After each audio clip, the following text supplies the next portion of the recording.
The Florida Podcast Network, the voice of Florida.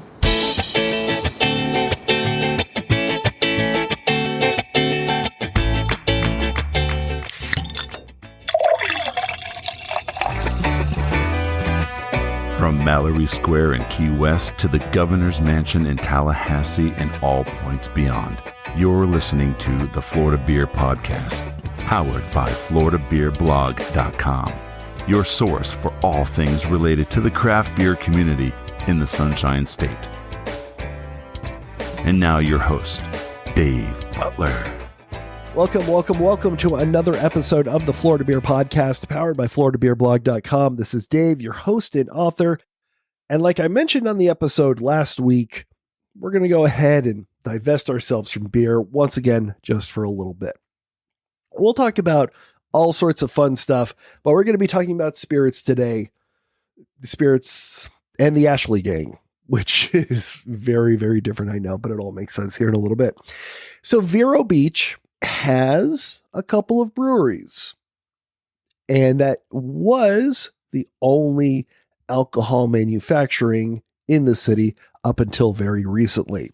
As I found out very happily at last year's, the 2022 Treasure Coast Wine and Ale Trail, which is hosted in the area, actually a little bit farther south in Fort Pierce, there are two distilleries coming to Vero, one of which is still under construction, but the other one is open, has been open for a little bit, and that is Indian River Distilling.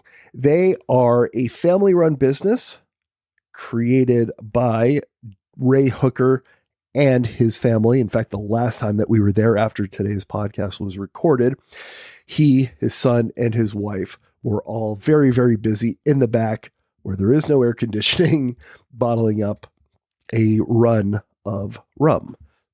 And how they can do that with no AC in Florida in summer, especially this summer, I will never know. But I was able to sit down with Ray and get a full tasting for all of the spirits that they currently have available. Obviously, there are more coming, but those need to be properly aged. But they have a lot of awesome stuff that's there. Talked about his background, all of the things that he has had to do to open up a distillery, which is very different from opening up a brewery, and talking about the Ashley Gang, which you'll understand here in a little bit. So if you're not going to drink a beer, go ahead and make yourself an old-fashioned or a gin and tonic or something. Regardless, sit down and listen to us as we talk to Ray Hooker from Indian River Distillery. Enjoy.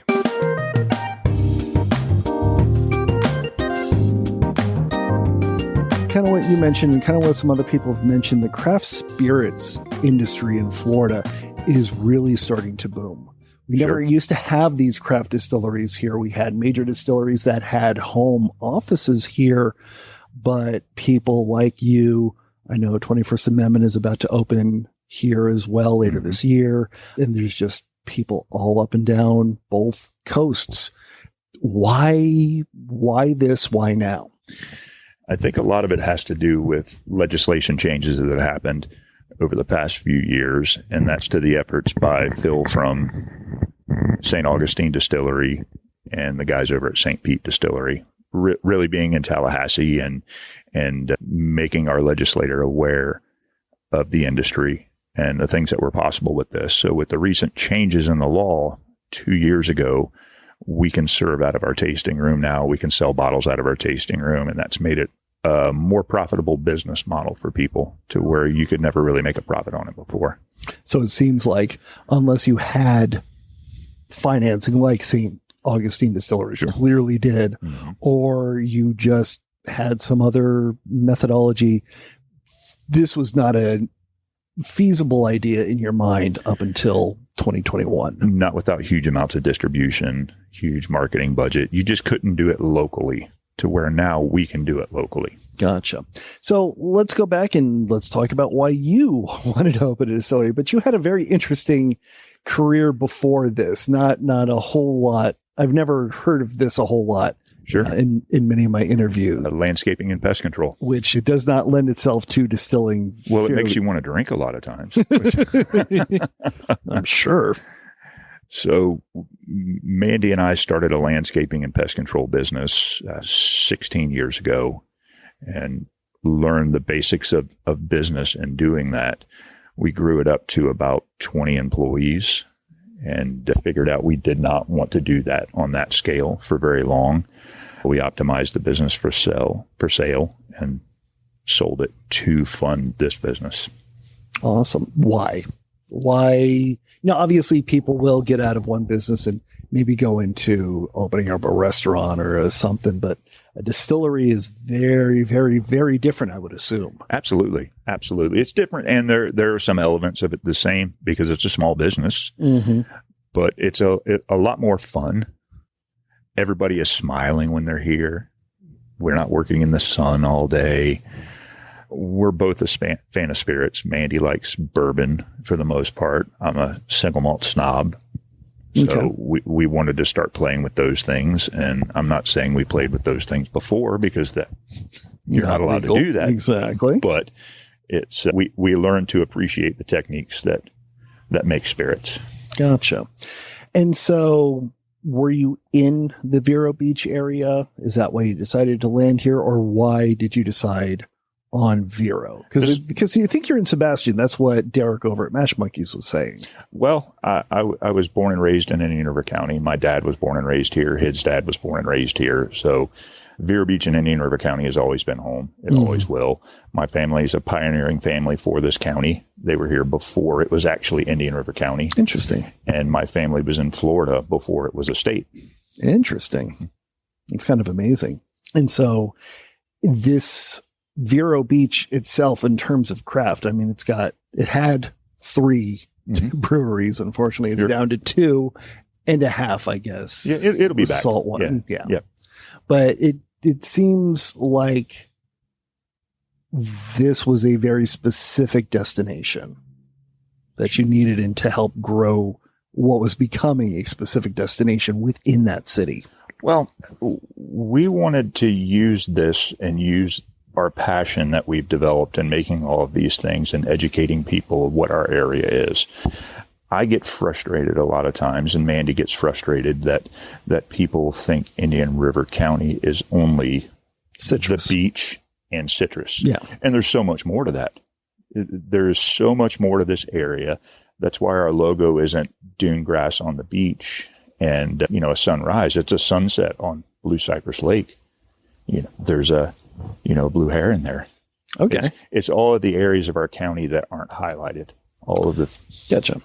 It's the non-traditional, stereotypical Florida imagery. Exactly. That's like with we were in the Christmas parade, which supports a local not-for-profit, and we had a swamp buggy and a moonshine still. Just to kind of throw a little bit of a curveball. Gotcha. So obviously you were not distilling at all until you decided to open up Absolutely Indian River not. Distillery. Absolutely not. Distilling at all. But the process of building a distillery is vastly different from the process of building even a brewery. I would assume that where did you go to first? How do you start this process? Because it's a little different than anything that had really been in Indian River County before. It really is. We're members of ADI. We have been for 6 years or more. So we've used the forum to help research. We've developed friends. We did I think he was calling it at that time, I don't think he still does it, Camp Distillery at MB Roland Distillery. Okay. We spent 3 or 4 days with Paul, their distiller, and we spent a couple of days on the distillation and a couple of days on TTB laws, regulations, and general distillery business things. Developed a few relationships. We've developed relationships in the Florida Craft Spirits Association that have helped us out a lot. I spent time with Tom at Sugarworks Distillery, helping him out, which he was a little apprehensive at first, but once he figured out I pick up heavy things and stay out of his way, he was game for me helping. Cool. Become pretty good friends with him. I worked at a distillery in Virginia. I got to run a 2,500 gallon pot still. Can't even imagine. Oh, my gosh. And I visit every distillery and talk to everybody I can with a humble heart about about the business and the industry and are open to learning things. And it's helped us learn things that are good things and learn things that we don't want to do. Gotcha. Well, in terms of the laws, because you sort of touched upon it, obviously you've got the city of Vero Beach, you've got Indian River County, you've got the state of Florida, and obviously you've got federal. Where are a lot of the hangups and issues and challenges and problems occurring? Is it sort of equally distributed across those four? Well, the city of Vero has been really helpful to us and very supportive. Okay. The county leadership has been very supportive. Mm-hmm. We've had to work a lot through the building department and the planning department because they're not educated on what this is. Gotcha. And people are generally a little scared of or overcautious of things they're not educated on. So we've worked our way through that. It's been pretty good. The county has been great. And now we're here. I was going to say, even though with the county at the very least, this is not the first alcohol manufacturing business. And I understand that beer is very different, but wouldn't that give them at least some place to start with so that you're not completely rewriting the book with them? Yes and no. Spirits are flammable. Beer is not. Okay. So it runs, everything that you do here is I think they categorize it as a class 3 combustible liquid. Gotcha. So that triggers a lot of different things with the building department, the planning department, and things like that. It's much easier to go into an industrial area. That's of course, where we are. And that's where we are. We found a good middle of the road in this industrial area. And I was going to say, where is Walking Tree? Because it should be like... I'm looking at it right out the window. Oh, okay. Gotcha. It's really close. I know it's close. It's super close. So you see the bread truck over there in the mint green building, the tall building on the back side of that. Gotcha. Okay. I'll take you over there before you leave. But with distilling, after speaking to other distilleries before, you can't actually put anything through your system before you're signed off, and you can't be signed off until you've built everything. That's got to be a very difficult business model to get started. It is. You can have a couple of balls rolling at the same time, and the TTB and the state are starting to realize those things and let you get balls rolling at the same time. Initially, what we were told was you had to put in for your federal license. You had to complete the process of your federal license before you started your building process all the way through. They realized that the federal license takes 90 days. Your building is going to take a year. So you can move both those at the same time. Gotcha. They don't want you to do your final inspection with the DBPR with the state until you're ready to roll. Gotcha. So that's when they'll come in. But the state license did not really take as long as I thought it was going to. It was really good. Very efficient process. But it's going to be difficult from a business standpoint to have a significant investiture in capital before you're allowed to actually do anything with it. I hadn't thought of that until now. Now I'm getting scared. No, it really is. It really is. We put a lot of money into this. We put everything that we have into this. Yeah. And we're pretty sure we planned right. A lot of things popped up that we didn't think of or hadn't planned on, but we're making do with what we have and making it work. That's amazing. So what were you going to be opening with? What was your initial rollout sort of vision? Originally, we were not going to source spirits from anywhere. Gotcha. We didn't want to do that. I've seen a lot of the craft bourbon and the craft whiskey market and even the craft vodka and rum market put their name on something that's not theirs and try to fool the public into thinking it's theirs. And I wouldn't sleep good at night if I did that. So we initially were just going to put whiskey away when we had the distribution model before. When the law changed, we shifted gears pretty quick and realized we needed brown spirits in here for our tasting room. Gotcha. And that's when we came up with the Now brand, which is we needed whiskey now. And great whiskey takes time. So here's some pretty good whiskey while we wait. Gotcha.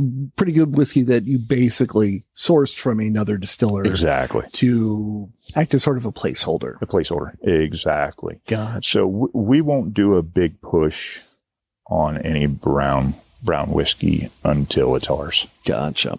But you already have a couple things that are yours. Sure. So what did you open with already? What is sort of in front of us? So in front of us right now, we have our vodka, which is a cane vodka. And forgive me for saying this, but I was always under the impression that vodka was potatoes. I mean, yes, that's the old wives' tale from long ago. I know nothing about it, but vodka can be from anything that is distilled high enough to be neutral. Gotcha. So it's smooth. It's got a light sweetness to it. Mm-hmm. It's very clean. Okay, how you mentioned it's very neutral, but I can still see this providing a little bit of flavor and a little bit of kick when it comes to it's mixing. filtered a lot. It's filtered a lot. Vodka, a lot of the marketing is it's distilled 1,000 times. Yeah. Does that mean anything? No, it doesn't. It's all marketing. Vodka is made on the filtration. This is distilled twice. Gotcha. And it's filtered a bunch. That softens it out a little Gotcha. bit. Yeah. Okay, so that's the vodka. The next in your lineup is our Ashley Gang, the Notorious Ashley Gang corn whiskey. That seems like a name I should know. You should. All right, the story, please. John Ashley and the Ashley Gang were very big in Florida during the Prohibition times. Uh-huh. Rum running in Florida virtually stopped during the reign of the Ashley Gang. Interesting. He was called the King of the Everglades or the Swamp Bandit. He had a feud going on with the sheriff of Palm Beach County. Interesting. A family feud type thing. He's been in jail 3 or 4 times, broke out of jail every time he was in there. And he was somewhat of a folk hero for early poor Floridians. He was on his way with his gang to Jacksonville to rob a bank. Okay. They heard about it, the sheriff.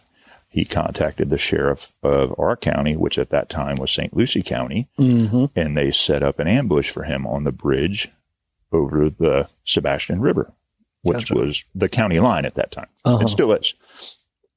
They hung a chain and a red lamp across the bridge to stop traffic when it went through. And when the car got there and stopped, they jumped out. The sheriff jumped on him, put him in handcuffs, and somehow John Ashley got to a pistol with his hands handcuffed behind his back and pulled it out, and the sheriff deputy shot everybody there. Interesting.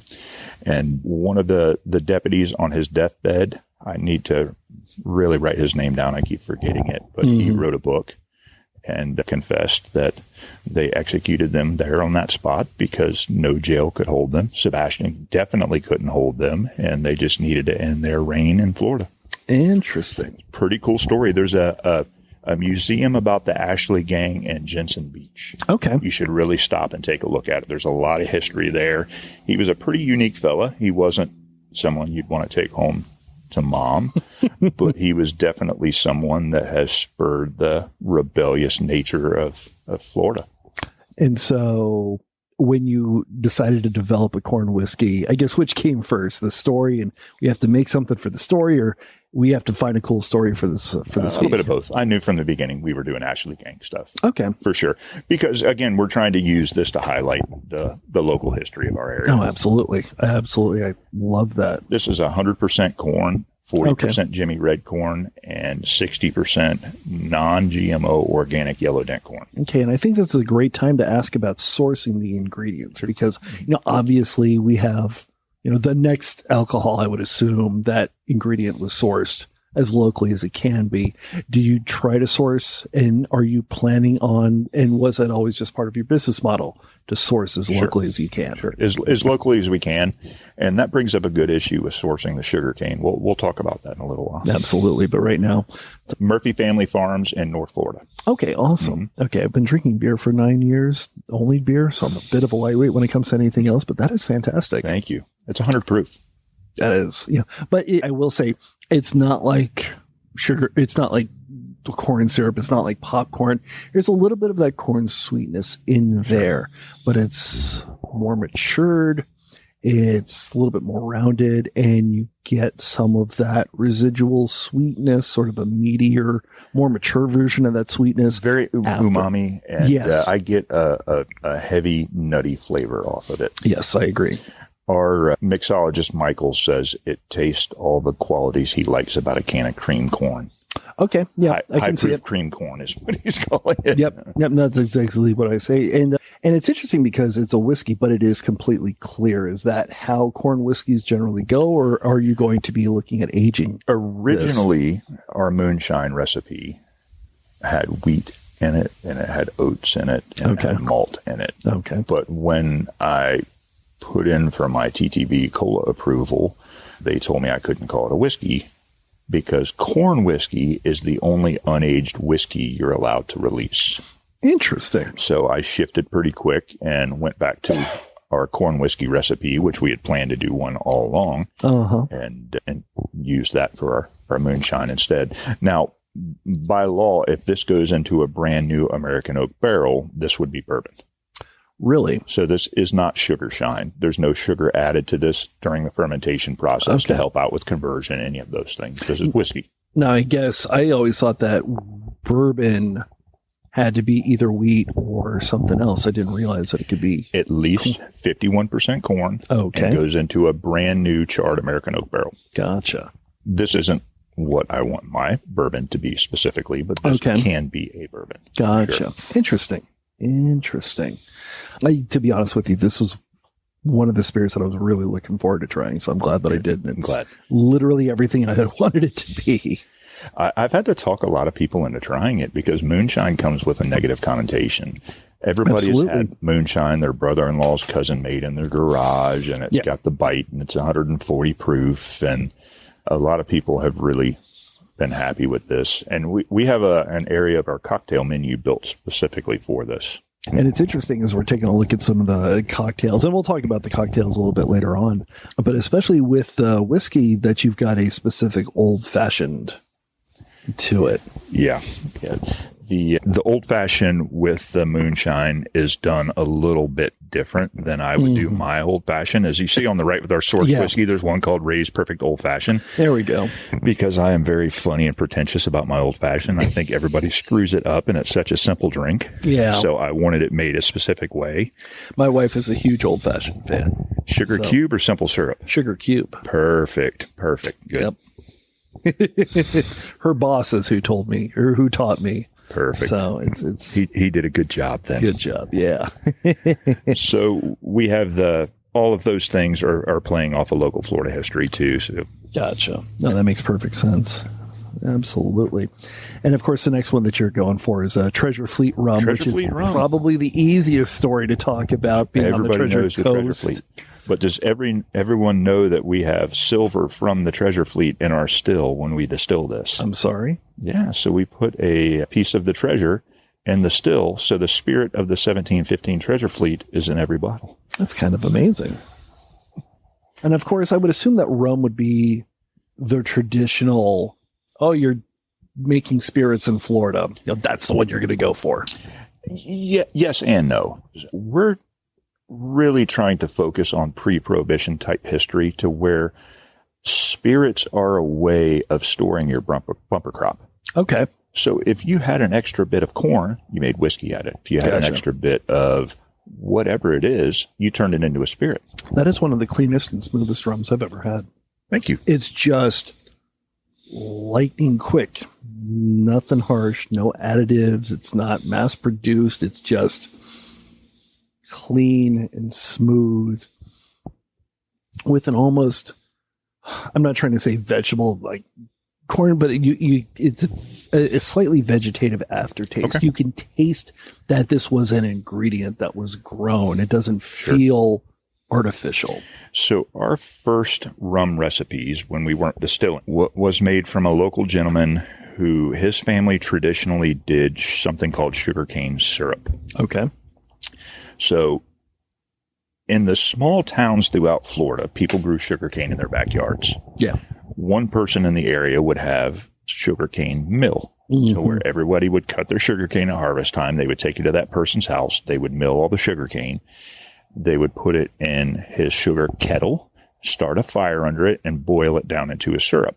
So it's similar to molasses without the burnt sulfurous taste. Okay. And that's what people use to store their sugar. Gotcha. So whenever you ate pancakes or hoe cakes or whatever it was in Florida, you put sugarcane syrup on it. Gotcha. You sweetened everything with that syrup. So it's like molasses, but it does not have any of the sugar removed from it. Gotcha. And it came, a lot of interesting flavors came out of that. Well, when we started ramping up, I went to this gentleman and I said, I need a lot more of this. Can you do 1,000 gallons a year or so? And he said, absolutely not. I do 10 gallons a year. Are you trying to kill me? So I started calling around everywhere I could in the state that I knew made sugarcane syrup. Uh-huh. And it was just different versions of him.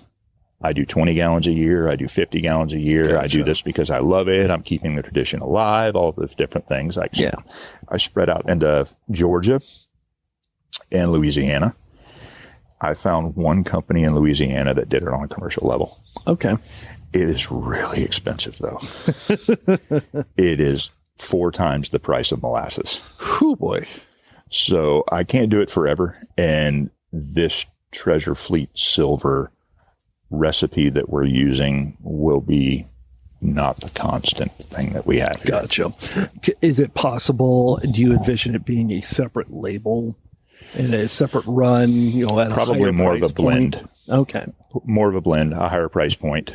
When it goes into the barrel, I have one in a barrel now. It's been there for a few months. When I get barrels stacked up with this, I think that will be a specific part of this label. Gotcha. Sure. And I hate to go back on the stereotype, but since citrus is such a big part of Indian River County, either with this recipe or a different kind, do you see citrus variations of the rum or even some of the other spirits being a part of what you'll be doing? Spirits play a very large role in cocktails. Yes. They do. If you look on that cocktail menu, there is orange, lemon, or lime, and just about everything that's there. And that's the basics of a cocktail. You need a citric or an acid to go into it. Mm-hmm. So it plays a really big role in that, but it's not the star of our brand. Gotcha. I don't want to take the low-hanging fruit. Pun intended. Exactly. We did a test run of a orange brandy and a grapefruit brandy. But again, that is really expensive. Yeah. I think it was $4,600 worth of material to do one barrel. So it's going to be finding an overrun of fruit juice somewhere and doing it that way. We could do things like that out of concentrate, but I think that's cheating. I don't really want to do it that way. No, I gotcha. I agree. I feel dirty when I do things like that. No, that makes perfect sense. That makes perfect sense. And the last brown, this is the now bourbon whiskey. Now bourbon whiskey. Gotcha. Which is NGP. Oh, it stands for. No, it doesn't stand for that anymore. It stands for we needed bourbon now. Okay. When it comes to a situation like this, knowing that it's going to be a year or two before you can have your own bourbon? About 18 months, yeah. 18 months. Somewhere Was it merely just, let's just find something, or do you still want to make sure that what you're serving taste it and you tell me? Okay, cool. That's pretty solid. That's pretty solid, yeah. Yeah, for sure. There's a boldness to it, but it's still a lot of flavor. It's not harshness to be harsh. It's bigness to impart as much flavor as possible. Sure. We have 2 barrels back there that we won't release. We're finding something else to do with them because they didn't get up to standard. Gotcha. Yeah. That makes sense. But no, that's for what you need. That is good. That's exactly right. That's exactly what you're going for. This is a commodity bourbon. This is what a lot of the bourbons are that you drink. Or different small variations on that. Gotcha. The thing that drives myself and Mandy a little bonkers is the flavor variation in bourbons in the craft distillery market and whiskeys in general is so small. It's very nuanced. Most people can't taste that. The possibilities of the flavor variations are huge. Yeah. But everybody is stuck in that big distribution cycle of doing what everybody does because it's what works. Yeah. We're trying to model that a little bit different. Everything we release is going to be single barrel. Okay. There's going to be no blending back and forth. Okay. If we have a bad barrel, we'll find something else to do with it, or a barrel that doesn't hold up to our standards. And we talked a little bit on mash bills earlier. That mash bill's a little sideways from what people normally do. Okay. I'm big fans of what Chattanooga whiskey is doing. Mm-hmm. If you've had theirs before, I don't think I have. Oh, you got to get a bottle. I'm a fanboy to those guys. It's a great price, and most of it is malted grains. Gotcha. It's really good stuff. Malted rye, malted wheat, malted barley, all of the above. Nice. It's good stuff. That sounds amazing. Kazuba and Sons out of St. Pete does really cool stuff also. And Tom from Sugarworks, he has Cherokee white corn he's using. He has some orange Indian corn he's using. It's neat stuff. Interesting.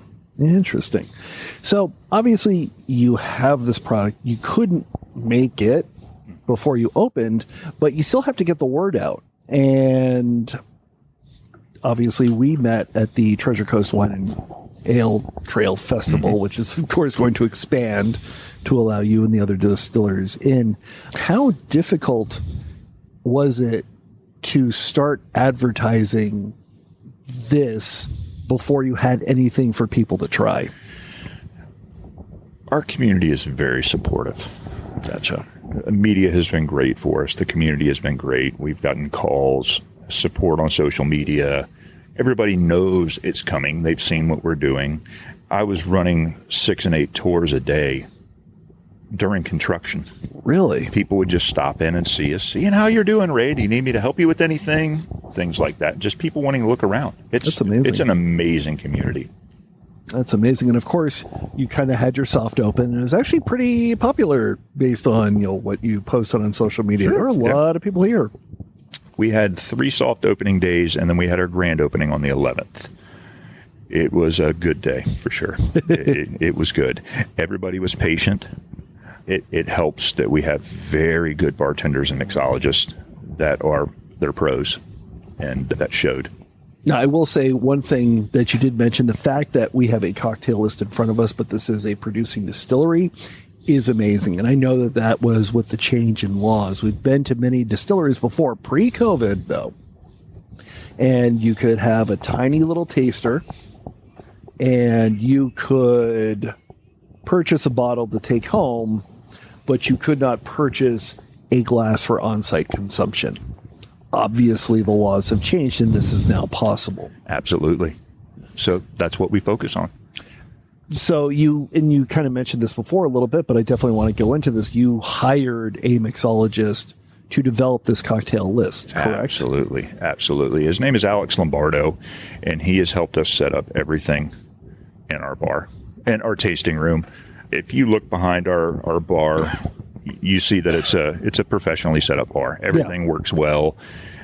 We did over 500 cocktails last Saturday. Oh, wow. And all of these cocktails they're built from the ground up. There's no mixers. That's hand squeezed citrus that goes in there. Interesting. All of the simple syrups are made on site, the honey syrup. Even house-made cola. We make our own cola. That's amazing. I didn't think to get you a taster of that. So you need to try our cola and our ginger beer.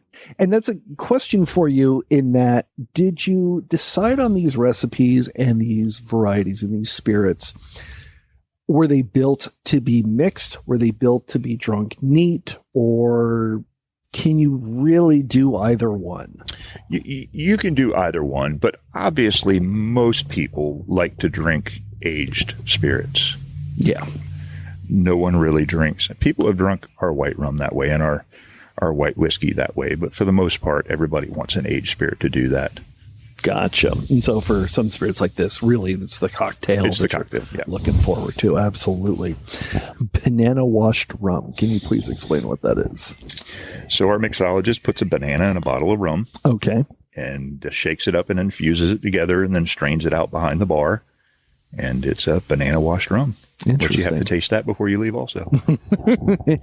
Is it difficult to find? Was it a process to work with him to find the cocktails that would be tasty, would be enjoyable, but in a lot of ways showcased and advertised the spirit that was used in them? Everything in there, the spirit is the showcase. for sure. But it is a challenge to make it palatable to someone who does not drink neat spirits. Mm-hmm. But I think we've done that, and that's the feedback that we get. It was I jokingly say a painful process tasting all of these wonderful cocktails to get everything. Oh, I'm sure. It was a lot of fun. It really was. We enjoyed ourselves. A little bit of sugar here, a little bit more sour bitter here, working our way through. Yeah. And are you looking at what the trends are in cocktails to determine what should probably be coming down the line next? Because I remember a couple of years ago, the mule ruled everything. Mm-hmm. And nowadays, the old fashioned has experienced an almost Phoenix-like resurgence. Sure. Will it be around forever? I don't know. Sometime the next. It has been around forever. It's one of the standards. I think every few years people jump on the standards and they want a version of it that's well done. Gotcha. I notice a lot of other distilleries, one of the first spirits that they will start with is also a gin. Has that been something that you've spoken about? Is that absolutely? We have our formula into the TTB right now for our gin. Interesting. Okay, so how long does that process take? Because we're finding out as we go. Okay, gotcha. It all depends.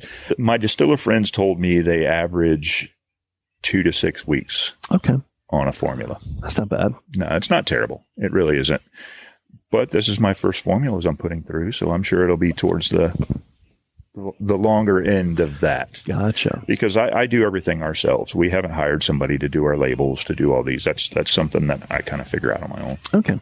And obviously, this being a beer podcast, I have to bring in the collaborations because I know I just spoke with Mash Monkeys and there's some possible collaborations with you and them coming up. Obviously, you want to get your kind of feet under you, but what kind of things are you looking forward to doing with the other breweries kind of in the region? There are obviously the barrel exchanges that we can do back and forth, which we plan on doing for sure. Walking Tree has 4 of our barrels right now. Really? We've, brought some barrels in, and I think Derek bought his own barrel just on our list. But the thing that I'm excited about is having these guys come in and let's turn one of their beers into a whiskey. That's something that's really started to take off all of a sudden. They'll brew the wort. And I guess at what time do they bring it to you? Do they inoculate and then bring it to you? Or is it just wort? It's just wort. But some of these guys, like Derek, he doesn't have the level of fermentation or mashing that we do. So we'll just find his grain bill and he can use our equipment and it will be a Mash Monkeys whiskey done here. Gotcha. I've talked to a lot of the homebrew groups around. Most of them are excited about coming in because those guys are really good at a lot of things. Way better than me. So I'm interested to see what things that we can pull out with things that people are really good at can do. Gotcha. And obviously we've got bourbon in barrels. Sounds like the gin is about to start production. Fingers crossed, knock on wood. What else is coming with Indian River Distillery, or at this point, are you just going to ride the wave that you have since you just opened and kind of see where it takes you? No, in our production schedule, we have a few things, a few flavored moonshines that are going to come out that highlight local ingredients. We have a orange liqueur that will come out that's obviously needed behind the cocktail bar. Mm-hmm. And I can't wait to do my single malt whiskey. I'm dying to do my single malt. It's a little bit of a gleam in your eye when you said that. So I'm sure it's going to be fantastic when it comes out. And when it does, I will definitely be here to try some. For sure. So thank you so much for your time. I want to try some of that banana washed rum, and that cola sounded interesting too. For sure. Just curious. So thank you. Thank you, sir. So if you've never seen a bear with a top hat, outside of Disney, I guess, Indian River Distillery is the best place to go. But honestly, that's not where you go. You go because they have some amazing distilled spirits and are making some fantastic mixed drinks with those as well. Very special thank you to Ray and his family and his team. Had a great time. It is a wonderful stop on the Treasure Coast Wine and Ale Trail. I definitely recommend that you get there, especially if you're going to Walking Tree. Go to Indian Rivers first, because it's a lot of fun. They're doing a great job there. Next week starts part 1 of a 2-part episode of an interview that I have always wanted to do. I'm happy that it is finally here, and you're going to have to wait to figure out what that is. In the meantime, If you want to figure out what that is, best thing for you to do is to go on social media. We are on Twitter, Instagram, and Threads as at Florida Beer Blog. On Facebook, we are at FL Beer Blog. You can reach us by email at floridabeerblog@gmail.com. We are also on the internet at floridabeerblog.com and floridabeerpodcast.com. The Florida Beer Podcast is also a proud member of the Florida Podcast Network, which you can find at floridapodcastnetwork.com, and you can hear about all of the other amazing shows that are on the network. If you are listening to us on a podcasting app, please do us a big favor, like and subscribe to that.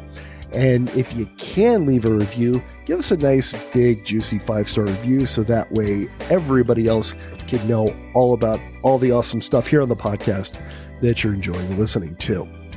Our intro announcer is Jeff Brozovich. Field producer is Steve Pekala. The executive producer for the Florida Podcast Network and Grand High Poobah is Jemmy Legagneur. This is David Butler, your host and author. We will see you next week from the wild, crazy, Florida, tough and rugged, tumble country town of Boca. Thank you so much, and we will talk to you later. Drink Florida Craft.